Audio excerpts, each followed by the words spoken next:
And welcome back to Sports Check on this Monday morning. It is the 6th day of March 2026, and having conversations about sport and also keeping up with what's happening all around.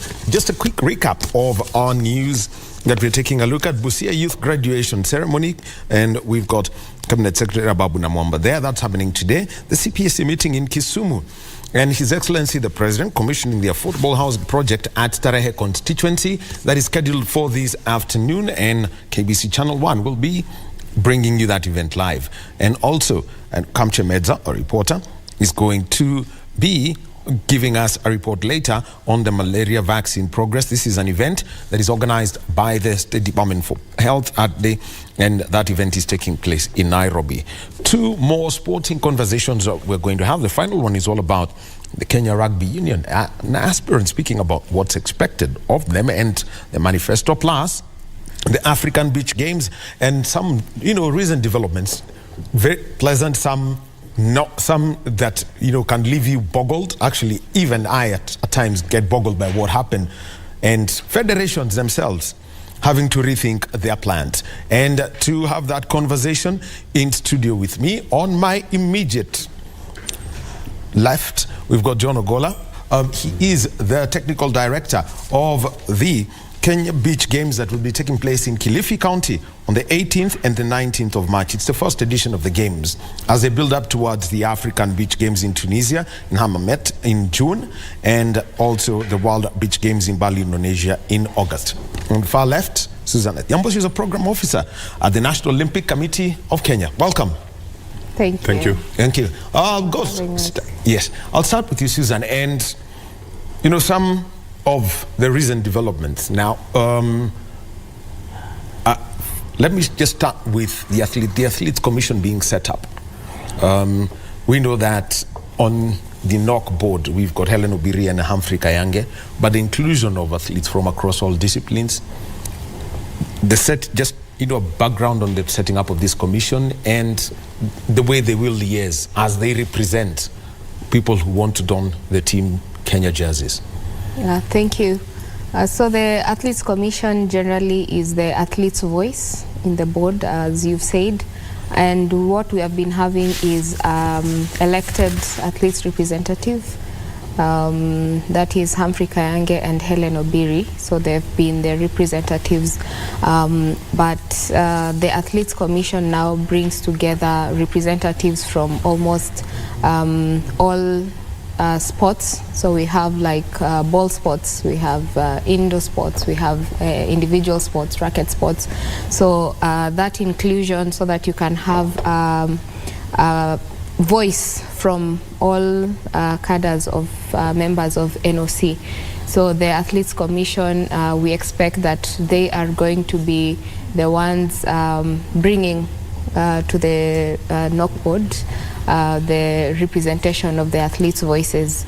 As we always say ourselves that we are an athlete-centered organization, and so the athletes' voice is very important. So even the forum that we had last week, bringing together about 200 athletes from 30 plus members and recognized federations of NOCK, that's very important to just hear what are the athletes saying, what are they feeling, because we are doing things on this side, but what are they receiving, what are they feeling? So that's very important for us, and we expect that moving forward now with the Athletes Commission now in place, that it's going to get even better for us in terms of giving services to the athletes.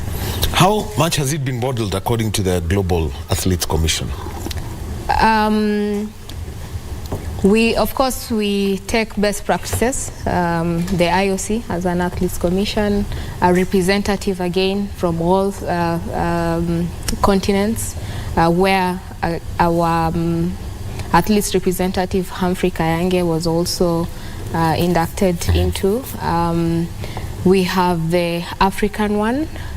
At the moment it was nomination, and this month actually we have an African Athletes Commission Forum that's going to take place in Algeria. and where we are going to send our representatives, and that's where again they are going to kind of elect the African Athletes Commission. So we have just taken the best practice from the International Olympic Committee, and we have modeled it here, because the idea is representation first of all, and giving them the power and the mandate to actually represent the athletes. Yes, and yes, you've been listening. That's Susan Adhiambo. She's a programs officer at NOCK, the National Olympic Committee of Kenya. Susan, one more thing I'd like to touch. We know Cabinet Secretary Ababu Namwamba, he put in place what we'd say we got to know the first five members of the Team Kenya leadership. And we have seen that they have been engaging with federations. I always get to see that on my mail a lot. So what's been, the response of the qualified federations for when working with Chef de Mission, Shadrach Maluki? So far, so good, because definitely in constituting a team like that, you need the buy-in of the national federations, because they are really the ones that are going to, they're going to receive the services. So it's very important to just also listen to the national federations and make sure that we have a team that they can actually work with, and they can be confident in, and therefore the selection of the lead team of the Paris 2024 Olympics was very deliberate and thought out, and I believe we have the best team, headed of course by our Deputy President Shadrach Maluki, the CEO being the Secretary General of Tennis Kenya, Wanjiru Mbugua, the General Team Manager from Athletics Kenya, and that is also strategic, because I think we all know, yes, athletics always has the biggest team to the Olympics. So very strategic just in that regard as well. The Chief Medical Officer, Dr. James Ondiege from Kenya Rugby Union. So the team, we are confident that it was very well constituted, and so far we have had some engagements with national federations, very, very well received, and now the conversations have moved now from this is the team to now what are we working towards, what are we mutually working on, so that we can have the best prepared teams towards Paris 2024. Of course, the qualifiers have started, so that's very important, and we're having regular interactions with the federations just to check where are we, what do we need to do so that we don't lose anything on the pathway, because we are now very, very, very close to the Paris 2024 Olympics, so we should be very organized from now on. Well, thank you, Susan. I know I'll be coming back to you even as we speak about this, and I'd like to come to you, Ogolla, Technical Director of the Kenya Beach Games. And 2019, Kenya was at the Beach Games. They won medals in beach volleyball. There was a bronze there. I think there was Yego, Kibet, the doubles tennis team did win. Yeah. They also won medals there. And looking back from 2019, what were the things picked out such that now, on the 18th and the 19th, everyone will be in Malindi? All those who are in beach sports. What has been that progression 4 years later? Thank you so much for having me here, or rather having us here. Yeah, looking at the last beach games in Cape Verde, we learned a few lessons. One of the lessons is that we need to prepare our teams early. We need to give our federations an ample time to recruit, train, and prepare them well in advance. So that's being one of the objectives of having these games, just to give the opportunity to the federations to develop their aspects of the beach games and be able to recruit, be able to recruit the best and prepare them well in advance. so that when they go out there, they're in a better position to perform. Yeah. So let's just come with this. How you are trying to reach out to national federations to develop beach versions of the sport. Okay, I'll start with one that everyone would like to see bring the gold finally. Beach volleyball. They've been to the Olympics, they've been to the Commonwealth Games, they've been to the, they've played at world level, and they've had an active circuit. Let's start with them. And from actually what you saw in Birmingham last year. Basically, the World Beach program, the World Beach Games has a program. So they list all the sports that are to participate. So based on that, we reach out and ask the federations to, prepare well in advance. And if you talk about the beach volleyball, it's been there for long. Actually, it has been one of our strengths. So at the moment, there are major leagues running, both the normal and the beach. So we believe since 2019, they've grown, and we will have the best teams. In fact, what we are doing is to have only the best, maybe 6 or 8 teams participate in the games, and the beach games, because we don't want to just have anybody. A festival. Yeah, we're looking for quality. Yeah, we're looking for quality, impact, and or rather, of course, something that is economically viable. Yeah. Let's now talking about this, small number of federations that you're looking at. Volleyball will definitely come top of the list. Which are the other federations coming up through? We have other 13 more. We have beach tennis, we have wrestling, we have baseball, we have swimming, open swimming, we have quiathlon, we have... I think karate have one. There's karate, yes, kata. We also want to have a beach marathon. And which other one, Susan?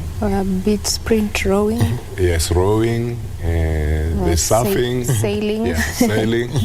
Yeah. And 3x3 basketball. So that's interesting, and especially 3x3 basketball. Oh yeah, medal too. Yeah, doing very well about that. When preparing these federations for this and for them to understand, this is what you're going to do. I mean, from going down to Clifford, looking out at the facilities, what is it that you've seen about the venue and the works being done around it? Venue is perfect. We were there last weekend. We went round and, of course, looked at the various... Actually, we had started looking at the various venues, but we found out that Clifford has one of the best. In terms of capacity, they have the capacity. In terms of layout, they will manage the 13 events very comfortably. How big is a beachfront? Because considering that you're playing at places where tides happen. Wherever the place that we've chosen is like about maybe a kilometer, but the entire beachfront we're told is about around 260 kilometers. That is the Kilifi County. Yes. But where we'll be playing is just a kilometer. Yeah, and then it's on a park, so it's not all the sports will be by the beach. Some will be, a little bit out, but within the park. Yeah. So here it is, as the National Olympic Committee of Kenya, the federations that have responded. For example, I can easily guess who is going to be coming for beach volleyball when it comes to the men and the women. What are the numbers you're looking at for these major disciplines? If I was to start with volleyball and tennis, I think in 3x3 basketball, where Kenya had medal last. Yeah, what we've done is we're not restricting numbers, but we're restricting quality. So we've asked federations to give us their best. The best meaning that we have a 2-day tournament, actually 1.5 days tournament. So we want like the best 8, number 1 to 8 who are best, and they can come up with a schedule that will be done between Saturday and Sunday 10 o'clock. Yeah, so that's why we are restricting the numbers, but based on quality. Yeah, so of course beach volleyball is big. They have a vibrant league.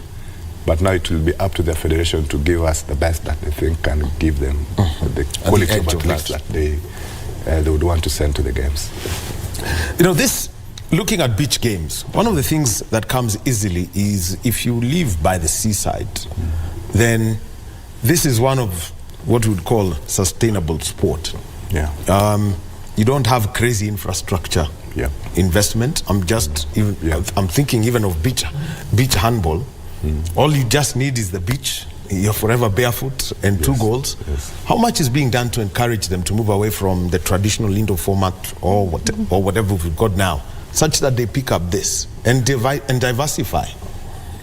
As you know, we're not really encouraging them to leave the indoor version to the beach version, but to develop that version. Sure. As you know, we have 3 major global games: the Olympics, Summer Olympic. Then we have the Winter Games, and then now the beach game is coming. This would be the 2nd edition. So it's of course based on climate, yeah? So we are not just saying that stop this and go to this, but develop this version so that... Actually, we have the advantage of having basically one climate except July. One weather pattern except July. It's only winter that we, ice that we don't have, yeah? But beach, we have the beach. The Summer Olympics, we have the, talk of the high altitude where we basically do good. So we're just encouraging the versions of these games, yeah?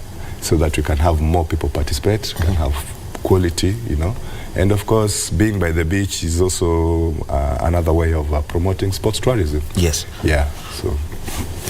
And Susan, let me talk about a sport, because you'd have the Mwa Kenya, having been at that place before you joined, having been at Tennis Kenya before, you joined the National Olympic Committee of Kenya. When Ibrahim goes out there and opted, this beach tennis, how different is it from what you would see at Nairobi Club or anybody playing at the African Championships or the African Games?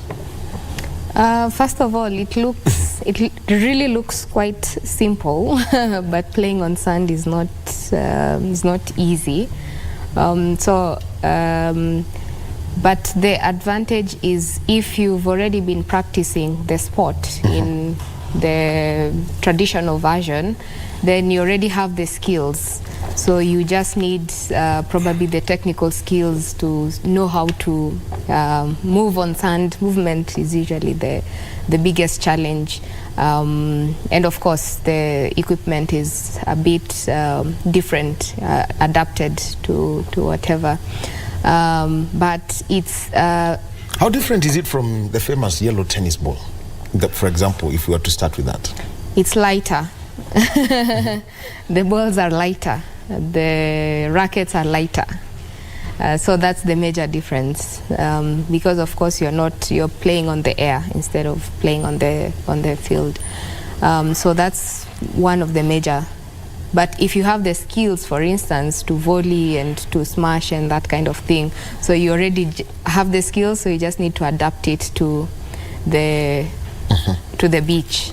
So in fact, globally, what's happening is, so I'll just use the tennis example.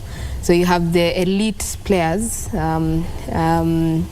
they find probably that the normal tennis is quite difficult. So what do? They say they go to be professional in beach. And we have a couple of them who've done that and have done that successfully, and they're excelling so much in that. It's quite interesting, and that's what we would want to encourage people. You could probably be a professional, like we have seen with our volleyball girls. Yes. There are some who have just said, I am moving to beach, and they've become pros in that. And that's also something that we'd like to encourage. And also to encourage, because they are shorter versions, the beach games are shorter versions, they are more vibrant, they are more interesting. And so we hope that this can interest young people, because now interesting young people in sports is quite a task. So they If you can give them a interest- console, you have them. But we want them out there. Yes, so it can interest young people so that they pick up the sport. It's exciting, it's interesting, it's short, it's I mean it's a fun. good thing. It's fun, yes. And there is you know, beach games are more festive. When you think of the beach, you think festive. So that's the idea that we are trying to build, even with our beach games, so that we encourage, that we actually promote these games. And probably what Mr. Ogolla has not mentioned is we might be extending this to the Lake Victoria region beach, just to remind us that the beach is not only at the coast. We have the beach at the lake region, and we can build on the sports there, and also to build on traditional sports like we are asking Kilifi what are local sports that we can probably include in the program. The same thing that we'll be doing the Western region. What are the local sports that we can include so that we don't forget, we are forgetting our traditional sports? What are these sports that we can actually include? Like now we'll have freestyle soccer, a very interesting concept of the game. So something like that. All right. And well, let me just come to you, because I know you've spoken with, because she's mentioned the county government of Kilifi, and they have come into, and they've come into support. What is it you picked from your conversations with Governor Gideon Mungaro? Especially when it comes to, you know, the interest around sport, and also knowing that Malindi is tourist destination proper. Yeah, they're very excited about it, and they feel honored to be the first host of the games. And of course, they'll also use the event to reach out to the youth and other part of the communities that they would want to get to. They have an issue of, I think, delinquency, and then there's this issue of, they mentioned that there's this issue of young people killing old people. Oh yeah. Okay, that's right. So they'll use this event as part of their outreach program. So they're really excited, looking forward to it. They're committed to work with us and ensure that this event succeeds. Actually, it's very interesting you mentioned, you know, about that.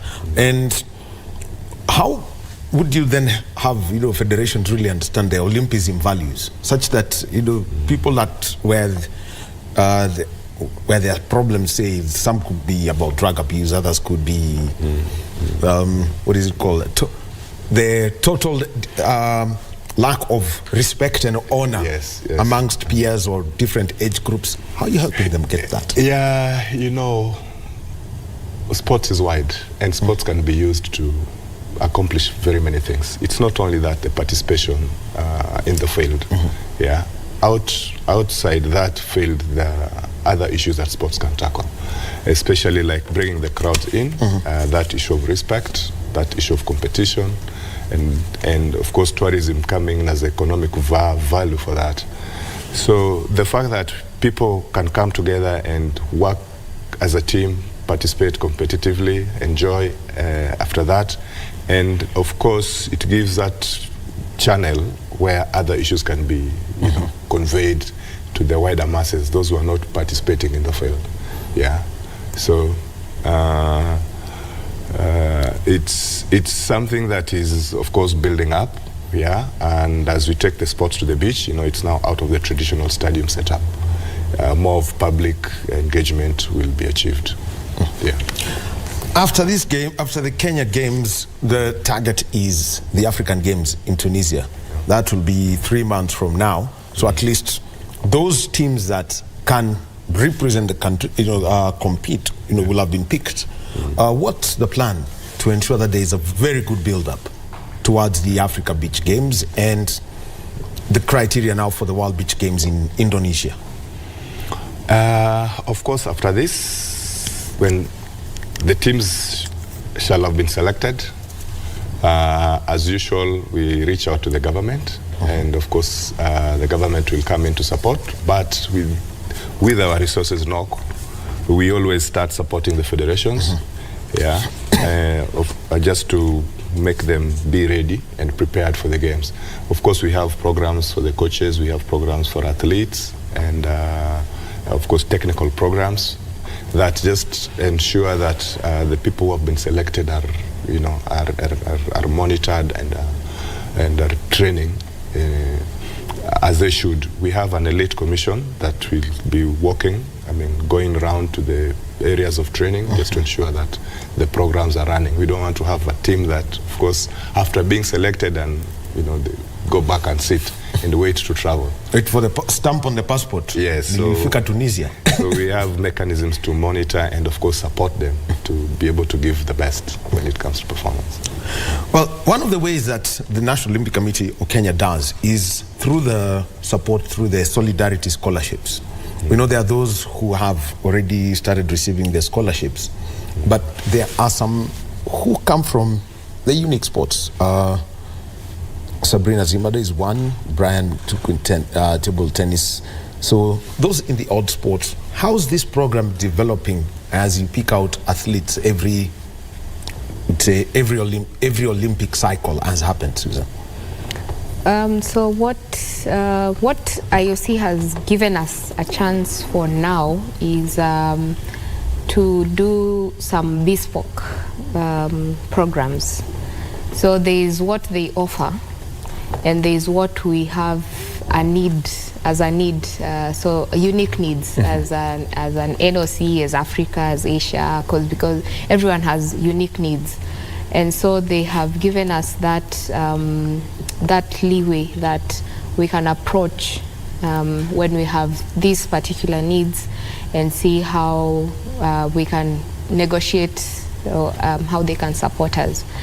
So that's how we have been able to support some of the programs that are ideally not on the world programs of the Olympic Solidarity. And so I think you mentioned Sabrina, you mentioned Brian is in the Olympic Solidarity program. So in the Olympic Solidarity program, we have 11 athletes in individual sports. If I can name them, is table tennis, triathlon, taekwondo, rowing, tennis. We have athletics. Who am I forgetting? Canoeing.